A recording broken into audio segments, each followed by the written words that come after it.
Bon, merci beaucoup pour cette présentation. Alors, hauteur, oui, oui, je fais 1,87 m, d'accord. Puis je viens plutôt des latitudes plus basses à Genève. Je me suis permis de changer le titre. J'ai mis enseigner, former, apprendre à distance. Mythe et réalité, une thématique qui est ressortie quand on a eu des échanges sur cette invitation. Et d'ailleurs, je vous remercie vivement de me permettre d'abord de prendre connaissance de ce projet dont j'avais eu vent par l'intermédiaire de Pierre-André, je crois qu'il m'en avait parlé, ou peut-être Yvan, je suis plus très sûr, et je connaissais pas ce projet plus que ça. Et là, je trouvais que c'était vraiment intéressant la manière dont vous avez travaillé pour mettre en place ce dispositif de formation. J'ai trouvé de belles idées derrière.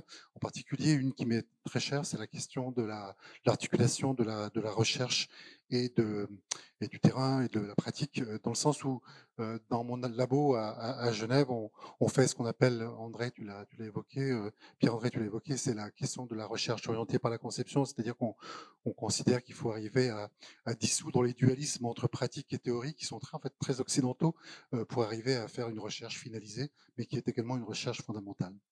Alors le sujet, quand il est apparu, finalement, était bien, mais peut-être, moi, il me fait sortir un peu de ma zone de confort, dans le sens où je suis pas un spécialiste de l'enseignement à distance. Alors j'enseigne cette question, je fais pas des projets sur cet enseignement à distance. J'ai connu vraiment l'enseignement à distance quand je suis arrivé au Québec, effectivement, où on m'a dit clairement qu'on m'embauchait pour ça, pour mettre en place un programme de formation, où là, j'ai mis les mains dans le cambouis avec plein de gens, et ça a été vraiment un choc à la fois culturel et intellectuel, que de devoir mettre en place une formation très massive, puisqu'on avait 600 étudiants dans la formation au Québec. Après, je me suis dit que c'était une bonne opportunité, parce qu'en ce moment, je suis en train quand même de travailler sur un ouvrage qui va s'appeler Enseigner et former avec le à distance, mythe et réalité. C'est un ouvrage qui sortira au mois de juin prochain. Et c'est pour ça que, pour travailler à cette présentation, ben, je me suis appuyé sur les auteurs de cet ouvrage, un certain nombre d'entre eux, comme Gaël Molinari, qui est au TECFA, Daniel Peraya, qui est au TECFA maintenant, qui est très actif, mais qui bénéficie de sa pension. Et puis Moridel, qui est également en Suisse à la HEP Vaud. Ce sont des gens avec lesquels on s'est rencontrés, en fait, on se connaissait, hein, mais on s'est rencontrés vraiment au début de la pandémie, parce que dans mon labo, on s'est dit, mais il faut vraiment qu'on fasse quelque chose, et qu'est-ce qu'on pourrait faire comme contribution pour cette pandémie, dans le sens où on n'avait pas été mobilisé en tant que pédagogue sur la question de l'enseignement à distance. C'est-à-dire qu'en fait, les gens qui étaient en charge justement de répondre à cette crise s'étaient dit, voilà, pour répondre aux problématiques de l'enseignement, ben, on va mettre des informaticiens, on va mettre des administratifs, et on va mettre des politiques, en fait, en gros, et ils avaient complètement oublié les pédagogues. Alors nous, ce qu'on avait fait, c'est qu'on avait contacté ces collègues, justement, il y en avait en fait une douzaine qu'on a contacté, puis on leur a dit, voilà, ce qu'on voit apparaître dans ce qui se dit actuellement à l'université, à l'époque j'étais à Fribourg, en Suisse, ce qu'on voit en discutant avec nos collègues, c'est qu'ils ont des idées qui sont fausses sur ce que c'est que l'apprentissage à distance, la formation à distance. Donc, ça serait bien si on arrivait à déconstruire ces idées. On avait parlé à l'époque d'un Fox, hein, c'est le terme pour parler de fake news en bon français. Et donc, ils avaient produit des textes que vous trouvez sur le site de mon labo, et ces textes vont devenir, je vous l'ai dit, un ouvrage qui paraîtra au mois de juin. Alors, l'apprentissage à distance, en fait, c'est une longue histoire, hein. On peut la dater de 1840 à peu près, c'est l'invention du timbre et les premiers cours par correspondance. Moi, j'aime bien cette image parce que je l'ai connue, hein. J'étais en Australie il y a une vingtaine d'années, en fait. Et vous savez, en Australie, le territoire est très grand, les gens sont isolés, sont dans des fermes qui sont très loin les unes des autres. Quand on s'invite pour un apéro, on prend l'avion hein, pour aller voir son voisin. Ça prend vraiment beaucoup de temps. Et il y a un problème de scolarisation des enfants. Alors ça se passe de cette manière. C'est ce qu'on appelle la School of the Air. Là, on a une photo qui doit dater à peu près des années 50. C'est la School of the Air. Alors, donc, en fait, ça se passe par la radio, qui était la technologie disponible à l'époque. Et donc, les enfants, en général, dans la ferme, ils ont une pièce qui est la salle de classe. Elle a été aménagée, elle est destinée principalement à suivre des cours. Et puis, il y a des enseignants qui sont à distance et qui sont en relation synchrone avec ses élèves. C'était des choses qui étaient faites en synchrone. Et si vous cherchez un peu sur YouTube, il y a des vidéos très intéressantes où on voit les enseignants qui sont dans une espèce de grand laboratoire avec en fait, qui est un studio de diffusion et qui permettent d'enseigner. Et je me suis souvenu, en mettant cette diapo, que moi, quand j'étais à l'école primaire, alors, il y a très longtemps, c'était au Pléistocène inférieur, mais n'empêche que je me souviens qu'il y avait un truc que savait pas faire notre instit en classe, c'était le chant. Et il savait pas chanter.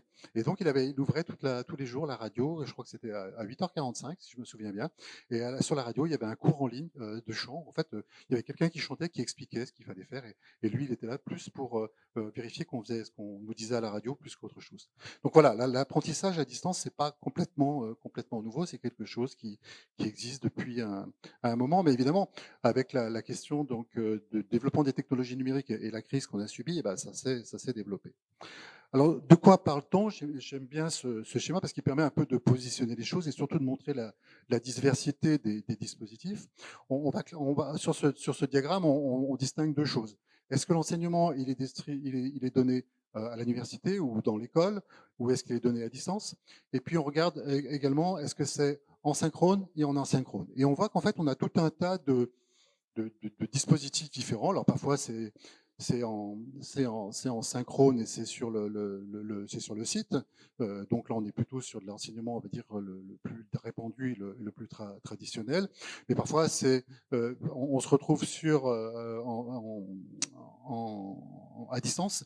Et quand on se trouve à distance, eh bien on peut se trouver avec des formes qui sont synchrones ou asynchrones. Synchrone, ça veut dire que enseignants et étudiants travaillent en même temps. Asynchrone, ça veut dire qu'il y a un décalage entre le moment où l'enseignant a préparé son cours et les étudiants en bénéficient. Et surtout, ce qui émerge, en fait, c'est plutôt les formes au milieu, là, hein, actuellement. C'est l'enseignement hybride, ou parfois appelé également, dans certaines formes, à enseignement commodal. Mais par exemple, au TECFA, nous, nos étudiants, ben, ils bénéficient avant la crise, c'était le cas déjà. Pendant la crise, c'était évidemment le cas, mais maintenant, ça perdure bien évidemment après la crise. C'est un enseignement hybride, c'est-à-dire qu'il peut y avoir la possibilité d'être à distance à tout moment. On a en particulier Zoom, comme probablement vous avez tous, mais également des dispositifs de type robot de téléprésence qui leur permettent d'être à distance, en particulier lorsqu'ils sont positifs au Covid. Donc en fait, quand on parle d'enseignement à distance, de formation à distance, en fait, ce qu'il faudrait plutôt dire, c'est qu'en fait, tout ça, c'est mélangé et que maintenant, ça n'a plus de sens de vraiment opposer distance et présence et synchrone et asynchrone, qu'il y a des formes vraiment qui sont des formes qui sont hybrides. Alors, j'arrive au premier mythe que je voudrais déconstruire. Le premier mythe, c'est de dire que finalement, enseigner à distance, ça serait finalement un bricolage. Alors, c'est sûr que les travaux qui documentent ce qui s'est passé pendant le confinement vont dans ce sens-là, où on nous dit qu'il y a eu quand même des enseignants qui se sont trouvés dans des difficultés énormes, dans le sens où ils ont dû finalement, de manière très rapide et très urgente, répondre à l'urgence, on va dire. Alors le terme bricolage, dans mon esprit, il n'est pas forcément négatif. C'est sûr qu'il y a un côté négatif dans bricolage. Bricolage, ça veut dire c'est un côté un peu amateurisme. On fait un peu avec ce qu'on a. Mais il y a un côté très positif, parce que derrière, dans le bricoleur, c'est quelqu'un qui est extrêmement réactif, extrêmement créatif, et aussi quelqu'un qui serait finalement capable de mettre en place des choses qui sont originales. Donc les enseignants se sont trouvés à bricoler avec les moyens du bord et surtout leurs compétences du bord, parce qu'ils étaient, pour la plupart d'entre eux, évidemment, pas formés à cet enseignement, à cette formation à distance. Et je l'ai moi-même vécu parce qu'il se trouve que je partage ma vie avec une enseignante de l'école maternelle. Imaginez ce que ça peut être de l'enseignement à distance pour l'école maternelle. Comment on met ça en place? On met ça en place en téléphonant aux parents et en expliquant aux parents qui reçoivent des documents par mail comment finalement faire des activités avec des enfants qui aient du sens pour les préparer ensuite à l'école. Donc en fait, les enseignants, évidemment, ils ont dû jouer avec ça et ils ont répondu à l'urgence. Et c'est bien dit par alors ça doit être une secrétaire d'un syndicat d'enseignants qui nous dit, bah oui, on s'est retrouvés, on a essayé de bricoler l'enseignement à distance et on s'est aperçu d'une chose, et ça me semble extrêmement important, c'est que effectivement, ils se sont aperçus que le bricolage fonctionnait pas bien parce que finalement, il n'y avait pas les concepts fondamentaux pour travailler. En tout cas, un cours à distance, c'est pas un cours qui dupliquerait un cours en présence, c'est-à-dire c'est pas une simple transposition de choses que l'on fait en présence. Et donc il va falloir repenser la forme même de l'enseignement lorsqu'on se trouve à distance. Donc ça prend un travail qui est un travail finalement d'ingénieur, de concepteur, et c'est un peu ce que vous avez fait dans le projet. Il va falloir concevoir, faire de l'ingénierie, on appelle ça de l'ingénierie pédagogique, c'est-à-dire que les enseignants, ça peut être des techniciens qui appliquent des recettes, ça existe en particulier en Amérique du Nord. Il y a un courant qui a tendance à demander ça aux enseignants, simplement d'appliquer des recettes qui sont faites. Nous, dans les pays européens, on a quand même en France, Belgique, Suisse, des enseignants dont on voudrait qu'ils soient des ingénieurs, c'est-à-dire qu'ils s'appuient sur les résultats de la recherche pour concevoir les choses, et parfois même d'ailleurs des chercheurs qui soient réflexifs par rapport à ces pratiques. Donc l'ingénierie pédagogique, c'est quoi? C'est finalement c'est essayer de résoudre des problèmes qui sont d'ordre des problèmes éducatifs, hein, et en s'appuyant sur la recherche, des travaux en sciences de l'éducation, en pédagogie, en didactique. Donc il y a des principes d'ingénierie également en pédagogie.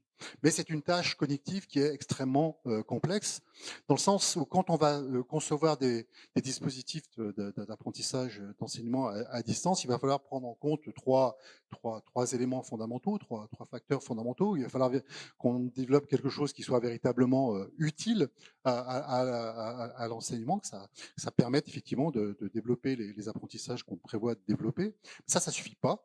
Il va falloir également que ça soit utilisable, dans le sens où finalement, il va falloir prendre en compte effectivement d'un point de vue en particulier, mais pas que technique, pour que les apprenants puissent vraiment l'utiliser. Et puis il faut que ça soit aussi acceptable, hein, c'est-à-dire que d'un point de vue, par exemple, culturel, d'un point de vue des conditions de vie, etc., que le dispositif qu'on met en place soit acceptable par les apprenants. Alors, on connaît maintenant des processus, hein, d'ingénierie pédagogique qui sont développés depuis maintenant assez longtemps, hein. Ça fait plus de 20 ans, 30 ans qu'on travaille sur ces dispositifs. Je vous en montre un ici pour montrer un petit peu l'ensemble du processus. Ça passe d'abord par une analyse du contexte. On va travailler pour essayer d'identifier les besoins, identifier les conditions de travail des gens, qu'est-ce qui est possible, les technologies qui sont disponibles. Euh, c'est un peu ce que vous avez fait avec les benchmarks lorsque vous avez travaillé sur cette formation NUMEFA. Ensuite, quand on a analysé tout ça, on peut commencer à designer. En général, on fait des designs centrés utilisateurs, c'est-à-dire qu'on essaye de mettre les utilisateurs dans la boucle pour essayer de pour vérifier que c'est quelque chose qui fonctionne. Il va falloir souvent passer par une phase de développement informatique, puisqu'on parle de technologie numérique, et puis l'implémenter et le tester. Et ça, c'est une boucle. On remet ça sur le tapis. C'est un processus qui est itératif. Et au cœur de tout ça, il y a quelque chose qu'on oublie souvent, mais qui est extrêmement crucial, c'est l'évaluation. C'est-à-dire qu'à tout moment, à chaque étape, on doit évaluer la pertinence du dispositif, en particulier par rapport aux trois critères d'utilité, d'utilisabilité, d'acceptabilité que j'évoquais tout à l'heure. Ça, c'est une première façon de voir l'ingénierie pédagogique. On a d'autres modèles qui sont aussi très intéressants parce qu'ils permettent de voir un petit peu que tout ça, c'est pas du bricolage, mais que finalement, il y a des choses qu'il faut prendre en compte. Par exemple, la méthode MISA, c'est une méthode d'ingénierie pédagogique qui dit si on veut faire un cours en ligne, il va falloir d'abord faire un modèle des connaissances. Il va falloir qu'on définisse quelles sont les connaissances et quelles sont les relations entre les connaissances que l'on fait. Il va falloir développer une stratégie pédagogique de manière à ce que les apprenants apprennent. Ça peut être de l'apprentissage par le jeu, ça peut être de l'apprentissage par problème, ça peut être de l'apprentissage par projet. Il va falloir penser à l'axe médiatique, comment on va concevoir les ressources et les dispositifs qui permettent justement cette médiatisation du contenu. Puis là, il y a la question également de la diffusion, par exemple les plateformes en ligne. Ça passe aussi également par la réflexion autour de l'implication, par exemple, de tuteurs et de personnes qui accompagnent les apprenants dans le dispositif. Bon, ça, c'est des choses que les chercheurs connaissent bien maintenant, peut-être des choses qui sont peut-être plus nouvelles pour certains d'entre vous. Donc finalement, quand on regarde la question de est-ce que c'est du bricolage, cette affaire-là, alors oui, on pourrait partir de la situation qu'ont vécu les enseignants qui n'étaient pas préparés à ça, c'est de dire on va faire du bricolage par reproduction, on va essayer de reproduire le présentiel à distance. Je vous ai montré que la plupart les enseignants finalement ont pris conscience que ça marchait pas. Hein. On peut pas transposer simplement un cours en présence et le mettre à distance. Certains ont basculé vers du bricolage par réinvention, c'est-à-dire qu'ils ont essayé de réinventer la manière de travailler. Si vous regardez un petit peu les choses qui sont encore présentes sur Internet, ce qui sont fait, alors c'est moins utilisé maintenant évidemment, mais il y a des choses extrêmement intéressantes et ça mériterait de documenter toute cette innovation pédagogique qui a été faite. Et puis il y a un autre stade qui est et celui où on n'y est pas en fait d'une certaine manière actuellement parce qu'il n'y a pas vraiment de formation pour le secondaire à la formation en ligne et c'est vrai souvent pour les universités également. On a la question d'arriver à une véritable ingénierie pédagogique de la formation à distance. Deuxième mythe, je vais en évoquer 4, les autres seront un petit peu plus rapides. Le deuxième mythe, c'est le fait qu'on se sentirait seul lorsqu'on apprend à distance. Alors l'origine de ce mythe, c'est que finalement, quand on regarde les premières formes d'enseignement à distance, c'est par exemple l'enseignement par correspondance. Et en 1840, quand on recevait son cours en ligne par la poste, effectivement, c'était plutôt dans un cadre privé sans accompagnement. Donc, il n'y avait pas vraiment d'accompagnement et on était effectivement seul. Ça, c'est juste. Aussi, il faut relever que la formation à distance, l'enseignement à distance, ça a longtemps été un enseignement de la seconde chance. C'est-à-dire pour des gens qui sont sortis du système éducatif ou des gens qui sont en emploi et qui veulent continuer à évoluer mais pas forcément un enseignement qui a été pensé au départ comme un enseignement à distance. Et puis, on sait aussi hein, que le sentiment d'isolement, c'est un des facteurs principaux de l'abandon des études chez les apprenants. Un point également qui me semble intéressant à soulever, c'est la question de l'absence d'expérience campus. Souvenez-vous ce qui s'est passé dans les universités quand on a finalement arrêté l'université, fermé les universités, enfin en tout cas c'est ce que j'ai vécu. On a réussi tant bien que mal à mettre les cours à distance. Il y a un truc qu'on a complètement oublié, c'est qu'une université, c'est pas juste un endroit où on prend des cours. Il se passe énormément de choses en dehors des cours. Et à ma connaissance, hein, il n'y a personne qui s'est vraiment penché sur ce problème de comment on recrée l'expérience du campus, comment on recrée ces moments où les étudiants se discutent entre eux, non pas sous la houlette de leur enseignant, mais plutôt parfois pour dire du mal de lui ou simplement pour débriefer sur un cours. Et tout ça, ça a manqué. Alors, j'avais fait à l'époque justement un peu une recherche de l'état de l'art et j'ai trouvé un article qui a été publié il y a 20 ans d'un auteur américain qui disait que c'était important effectivement cette expérience campus et qui commençait un peu à lister quels étaient les moments importants.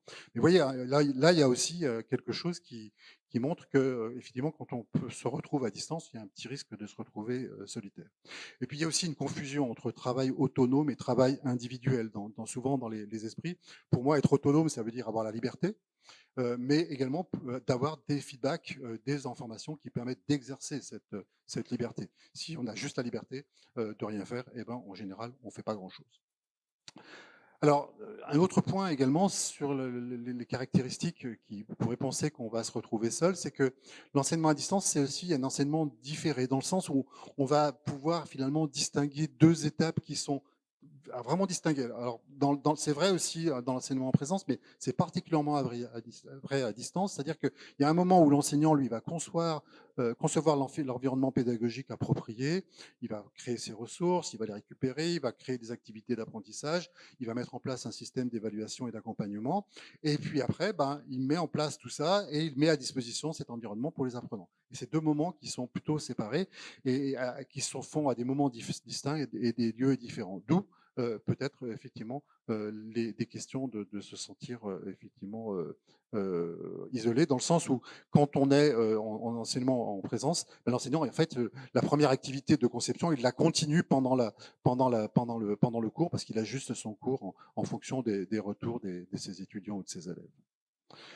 Alors si on regarde les travaux autour de ces questions-là, je ne vais pas rentrer dans les détails, mais il y a des travaux quand même qui sont récents et qui sont extrêmement intéressants pour penser les choses, dans le sens où quand on regarde la distance, elle est de différents ordres. Il y a évidemment une distance technologique, c'est-à-dire que si on veut en suivre un cours à distance, il faut qu'on qu'on ait une capacité d'accès aux technologies.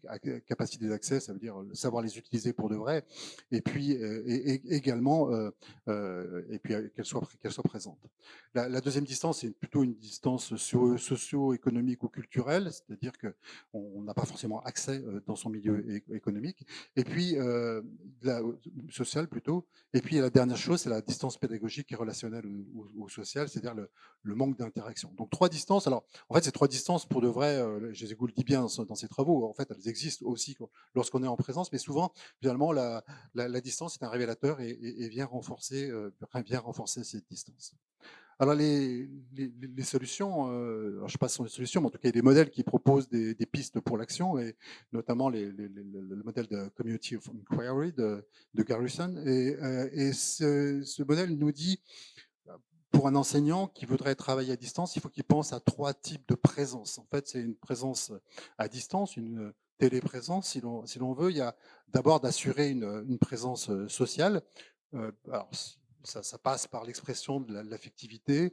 Moi, je sais que, par exemple, pendant le confinement, quand je commençais mes cours, je commençais toujours par un petit jeu à distance, et ça mettait un petit peu d'ambiance, ça réveillait un peu les étudiants, et ils étaient contents de commencer avec un sourire.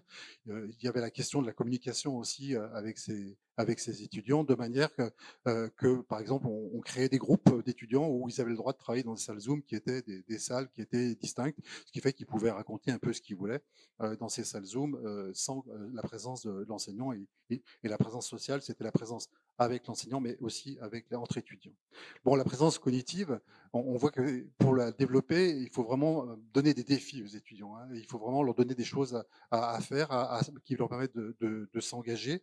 Et puis la présence enseignante, elle passe d'abord par le design des dispositifs, parce qu'il faut que l'enseignant soit présent à travers les ressources qu'il met à disposition, et également à travers la facilitation des échanges à l'intérieur de son cours. Donc, isolement dans le cadre de formation à distance, certes, mais il y a quand même des pistes pour l'action qui nous permettent finalement de pallier cette distance. Troisième mythe, c'est la question de l'apprentissage tracé, avec l'idée que finalement, si je suis à distance, c'est un peu comme quand je suis Amazon, on va me tracer, puis on va me faire des recommandations. Alors ça peut être bien, mais ça peut être aussi une façon très intrusive d'aller voir où je me trompe, là où je ne réussis pas. Alors quand on regarde ce qui se passe, alors là je vous ai mis le traçage de moi-même pour rester éthique. Je vous livre mes données. Je suis en train j'étais en train de passer le permis côtier à un moment, et puis vous voyez, j'étais sur une plateforme.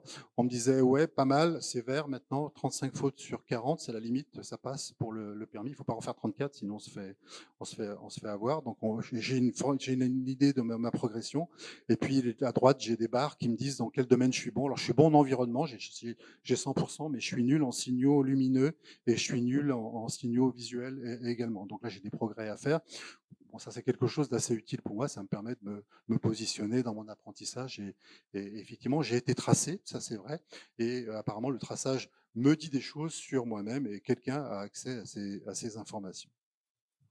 Alors, il y a tout un courant qui se développe actuellement, c'est l'analytique de l'apprentissage. C'est un courant qui se développe du côté de la recherche principalement, même s'il y a des outils qui sont aujourd'hui développés. Mais l'analytique de l'apprentissage, c'est je collecte des données, je les analyse, j'en fais quelque chose et je prends des décisions de manière à finalement améliorer et comprendre finalement les environnements dans lesquels se déroule l'apprentissage. C'est ça l'analytique de l'apprentissage. C'est ce que je vous ai montré à partir de cette plateforme d'apprentissage pour le permis côtier. Alors voilà la forme des traces. Là, je vous ai donné des traces dans un de mes projets de recherche. C'est un jeu qui est très diffusé dans le monde. Je crois que c'est des traces qui viennent de, je suis pas très sûr, mais il me semble qu'à un moment ça venait de Dubaï, ou je sais pas. Mais nous, elles sont anonymisées, on ne sait pas forcément d'où elles viennent. Il y a un identifiant. Ça paraît un peu ésotérique, mais vous allez voir, ça se lit facilement en fait. La première ligne, c'est l'identifiant de la trace, donc elle est codée. Il y a un numéro, enfin, un code en tout cas. Ensuite, il y a le type d'action, HP, ça veut dire que l'élève il a perdu des points de vie. La valeur de cette perte, elle est indiquée en dessous, c'est -10, il a perdu 10 points de vie. Dans le jeu, on perd des points de vie. Ensuite, on voit qu'il appartient à un groupe d'élèves, que l'élève, c'est le Target Player ID, c'est le numéro de l'élève pour l'identifier. Il est donc anonymisé. Et puis en dessous, je sais pourquoi il a perdu du point de vie, parce que en fait, c'est un jeu de gestion de classe et le prof lui a enlevé 10 points de vie parce qu'il avait oublié son matériel en classe. Voilà pourquoi il a perdu des points. Vous voyez, on sait des choses que finalement ici sur cet élève. Après, la question, c'est des choses, on a l'heure exacte pour lesquelles ces points ont été perdus et on a également un moment où on dit si l'information est diffusée ou pas dans le système. Voilà le genre d'informations qu'on collecte sur ces plateformes d'enseignement à distance. Alors, un autre exemple de jeu, je vais vous montrer un petit peu ce qu'on peut faire avec ces traces. C'est un jeu qui est un peu ancien, que j'avais mis en place lorsque j'étais à l'ENS de Lyon. C'est une formation pour les enseignants, c'est une formation à l'usage des ressources numériques. On m'avait contacté en me disant, ben, Eric, est-ce que tu pourrais nous mettre en place une formation qui ne coûterait rien et qui permettrait aux gens de travailler à distance et sans formateur sur les règles qui encadrent l'usage des ressources numériques, des ressources pédagogiques, parce que les enseignants avaient tendance à utiliser les ressources sans respecter le droit d'auteur. Donc on avait ce jeu qui est un jeu collaboratif à distance. Les boîtes sont des ressources, on peut cliquer dessus et voir finalement quel type de ressources on a. Il y a des caractéristiques, on connaît l'auteur, la date de publication, et ça définit des choses autour du droit d'auteur. Ensuite, cette ressource, on la met dans le frigo, dans un plateau. Les autres joueurs peuvent la voir. Les autres joueurs sont à distance aussi. Et ce sont des équipes de 4. On peut discuter entre joueurs et à la fin, si on décide que ce qu'on a mis au frigo, c'est bon pour le Tamagotchi, on lui donne. Et si ça va, il fait Yum Yum. Et si ça va pas, il fait Burk. Ça, c'était des étudiants de l'ENS de Lyon. Alors, je voulais, voilà, c'est un peu le truc. Alors, nous, on a analysé les traces et on s'est aperçu qu'il y avait des Tamagotchicides, donc des joueurs qui tuaient le Tamagotchi. Et on s'est dit, ça serait quand même intéressant d'aller regarder, d'essayer de comprendre pourquoi ils sont Tamagotchicides. En fait, les traces nous permettaient pas de vraiment comprendre. Il a fallu vraiment, enfin, les traces nous disaient qu'il y avait des Tamagotchicides, mais elles ne nous permettaient pas de savoir pourquoi. Vous voyez, on était sur le comportement, il tue le Tamagotchi, mais pourquoi on n'avait pas. Et puis on s'est aperçu qu'en fait, il y avait 4 profils différents. Alors, il y avait les imprudents. Ça, c'est ceux qui ne faisaient pas attention, ils donnaient tout. On les avait appelés aussi les gaveurs. Ils gavaient le Tamagotchi, et puis le Tamagotchi finissait par mourir. Mais il y avait aussi des involontaires, c'est-à-dire qu'eux, ils auraient bien voulu gagner, mais en fait, en réalité, ils se trompaient parce qu'ils avaient des fausses conceptions sur le droit d'auteur. Et puis il y en a qui nous ont dit, mais attendez, mais moi, pour gagner, ben, je vais tester différentes ressources et donc je vais utiliser différentes ressources pour voir ce qui marche ou ce qui marche pas. Donc en fait, ils faisaient des erreurs, mais qui étaient des erreurs de certaine manière volontaires, de manière à tester ce qui était faisable ou pas. Et ça, c'était important parce qu'il était vraiment nécessaire qu'ils puissent faire ces tests. Et puis, on s'est aussi aperçu qu'il y avait des équipes qui s'y mettaient à 4 et en quelques minutes, ils avaient tué le Tamagotchi. Et leur but, c'était de le tuer le plus vite possible. C'était les Tamagotchi ici en réunion. Voilà, pour vous dire que, si vous voulez, du point de vue des traces, on avait pu observer un comportement, mais on n'avait pas pu donner un sens à ce comportement. Et c'est là toute la limite de l'analyse des traces ou toute la limite de l'analytique de l'apprentissage. Alors finalement, quand on analyse ces traces, on a quatre façons de les analyser. Il y a une façon un peu descriptive où on va se poser la question, mais qu'est-ce qui est arrivé? C'est le cas de mon Tamagotchi. On va se dire, bah oui, on lui a, ici, ce qui s'est passé, c'est qu'on a trouvé des Tamagotchicides. Il y en a qui tuent le Tamagotchi. Bon, c'est descriptif. Le diagnostic, c'est pourquoi c'est arrivé. Ben, ça peut être un petit peu plus compliqué de comprendre pourquoi c'est arrivé. Alors, dans les traces, on arrive à trouver des éléments. Par exemple, on trouve des chats dans lesquels les joueurs expliquent qu'ils sont en train de tuer le Tamagotchi parce qu'ils discutent entre eux pour se coordonner. Et puis actuellement, il y a des travaux dans ce domaine qui sont des travaux qui sont prédictifs, c'est-à-dire qu'on arrive, dans certains cas, avec une prédiction de l'ordre de 90% à savoir si un étudiant va abandonner un cours et on peut effectivement déterminer de manière assez précise, grâce à des algorithmes, finalement, si l'étudiant va réussir ou pas, enfin du moins la probabilité pour qu'il réussisse ou pas. Et puis après, il y a l'analyse prescriptive, c'est-à-dire, mais c'est celle-là qui me semble la plus intéressante, mais c'est que faudrait-il que l'on fasse pour que les choses soient autrement, et si les choses vont du côté de l'échec. Donc voilà un petit peu le type d'analyse que l'on fait. Mais ce qu'on peut dire en fait dans ce domaine de l'analytique de l'apprentissage, c'est que d'abord c'est assez peu implémenté, hein. On trouve ça sur Moodle en standard, mais pas vraiment de manière très large. Et puis c'est pas forcément très utilisé. La grosse difficulté, c'est que les traces qu'on recueille sont des traces comportementales. On parle de modèles comportemental, mais à partir de là, c'est très difficile de savoir des choses du point de vue de l'apprentissage, lui-même. Le troisième point, c'est que l'erreur, elle est vraiment consubstantielle à l'apprentissage. C'est-à-dire que si on décide, par exemple, dans ces systèmes en ligne, de dire aux apprenants, attendez, vous inquiétez pas, on va vous tracer et on va regarder exactement ce que vous avez fait, la meilleure chose qu'ils vont faire, c'est de cacher leurs erreurs, en fait, parce que, et s'ils cachent leurs erreurs, ils vont pas apprendre. Et puis, il y a la question des données personnelles, d'une façon générale. Quand on trace, il y a des règles de privacy qui sont à respecter. Et puis enfin, le dernier point, mais il me semble central, c'est la question de la formation à l'usage de ces systèmes qui sont pour l'instant quasi inexistants. Donc en fait, pour de vrai, il est très difficile de savoir ce qui se fait précisément en ligne lorsqu'il y a un apprenant qui apprend. Sauf dans le cas des travaux de recherche où on a pu arriver à outiller la recherche pour regarder les choses de manière précise. J'en termine avec le dernier mythe qui sera d'une certaine manière peut-être une forme de conclusion sur la question de l'enseignement, mais ça a été évoqué, hein, je crois que ça a été évoqué même dès l'introduction, si je me souviens bien, dans votre présentation tout à l'heure. C'est la question est-ce que ça serait une question de technologie? C'est un peu ce que je disais tout à l'heure, hein, quand on a voulu mettre en place à l'Université de Fribourg l'enseignement à distance, on a oublié les pédagogues et mis les technologues, et en particulier les informaticiens.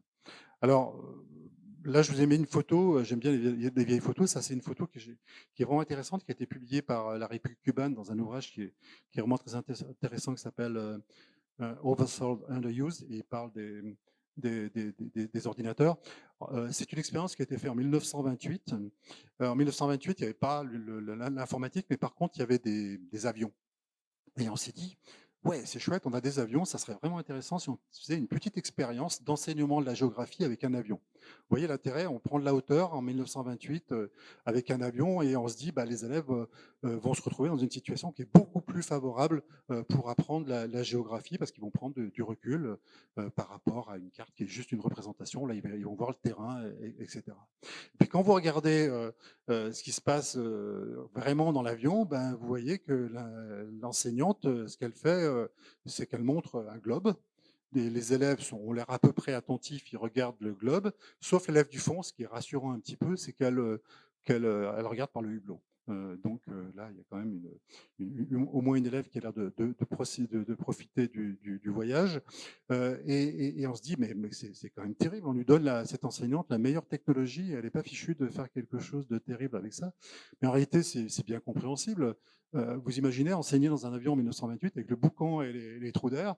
Déjà, cette enseignante, elle est bien méritante d'avoir accepté et d'essayer de faire quelque chose. J'ai l'impression que les enseignants se trouvent parfois un petit peu dans cette situation-là. Ils se trouvent avec des technologies où ils ont des trous d'air et du bruit, et ils font avec pour arriver à enseigner. Donc, en fait, la technologie, en fait, elle ne peut pas résoudre les problèmes que rencontre l'éducation, et par conséquent, c'est pas juste une maîtrise instrumentale de la technologie qui est la clé du succès. Alors ça, c'est très documenté sur les différents projets d'enseignement à distance qui ont été promus. Avec le timbre, par exemple, ça n'a pas sauvé dès 1840 le problème de l'absence de dispositifs d'apprentissage pour les apprenants. La radio scolaire qui a été mise en place, ou la télévision scolaire qui a été mise en place ensuite, n'ont pas non plus eu des effets merveilleux. Et puis enfin, on sait bien que les environnements numériques de travail en France et les plateformes pédagogiques qui existent depuis 1991 et 2002, pour Moodle, ne sont pas des systèmes miracles qui vont régler tous les problèmes qu'on peut avoir du côté de l'enseignement. Et ça, c'est documenté par des travaux, hein. Là, je vous renvoie vers des penseurs qui sont extrêmement intéressants. Il y a par exemple De Certeau qui nous dit, ben, voilà, il y a une différence entre l'usage prescrit et l'usage réel, et les individus sont plutôt des braconniers culturels qui font avec les technologies. Il y a une certaine agentivité du côté des individus, et c'est eux qui s'approprient les choses.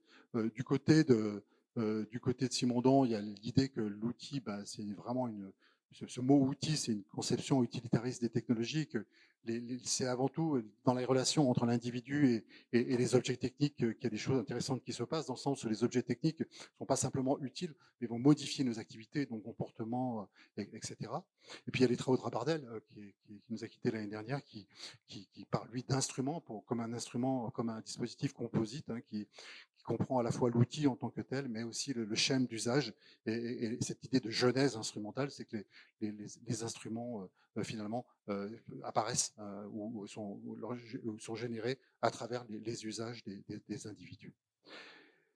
Alors cette appropriation, elle est actuellement bien travaillée, hein, par la recherche, et là je vous propose un des nombreux modèles qui permettent de penser cette appropriation des technologies. Vous retrouvez les termes que j'ai vus tout à l'heure, l'utilisabilité et l'utilité, hein, le lien entre qu'est-ce qui fait qu'un individu va utiliser une technologie? C'est-à-dire qu'il va d'abord en percevoir l'utilisabilité. Ça, je peux utiliser, c'est dans mon domaine, c'est quelque chose que je sais faire. Ensuite, il va regarder l'utilité.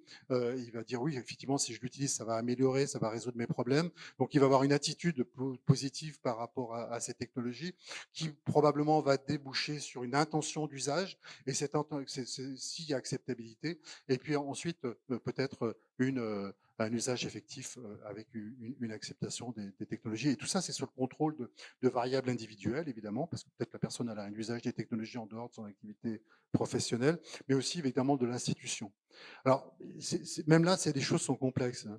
On pourrait penser que si l'institution est favorable, tout est réglé, ça va beaucoup aider les choses. En fait, c'est pas toujours vrai. Moi, j'ai même vu l'inverse. Récemment, on travaillait sur un jeu et on trouvait que on avait des traces au Brésil qui étaient un peu bizarres, avec un prof qui faisait des choses différentes de ce qu'on voyait habituellement, par exemple en Suisse. On est allé voir ce prof. Alors, il travaillait dans une école militaire et il utilisait le jeu vraiment de manière merveilleuse. Et alors, on est allé l'interroger, on est allé interroger son directeur. Alors, son directeur, on est allé voir ses classes aussi. Son directeur, c'est un général, donc il nous a reçus. Il a mis une grande chaise et pour nous une petite chaise pour qu'on se sente bien à l'aise. Et puis, il avait son uniforme. Et puis, il nous a expliqué que ce prof, en fait, il aimerait bien le virer parce qu'il commence à lui courir sur le haricot.